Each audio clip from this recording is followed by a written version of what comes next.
নাকফুল তৈরি করছি। তো এখন নাকফুলে পাইন লাগাবো। পাইন কিভাবে লাগানো হয়, লাগিয়ে ঝালাই কিভাবে করানো হয় তা আপনারা এই ভিডিওর মাধ্যমে দেখবেন। দেখুন, পাইন সাইড দিয়ে লাগিয়ে নিছি। তো এখন সে পাইনগুলি গালিয়ে নিচ্ছি আগুনের হিটের দ্বারায়। তো আপনারা দেখতে পাচ্ছেন ভিডিওর মাধ্যমে।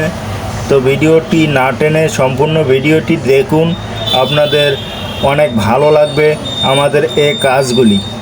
তো এই কাজগুলি সবাই পারে না, তাই আপনাদের দেখানোর উৎসাহ জাগিয়ে তাই এই ভিডিওটি ছাড়লাম। আপনারা লাইক, কমেন্ট, শেয়ার করে দিয়ে দেবেন। ধন্যবাদ সকল ফেসবুক বন্ধুদের। ভালোবাসা অবিরাম। ভালো থাকবেন, সুস্থ থাকবেন সকলে।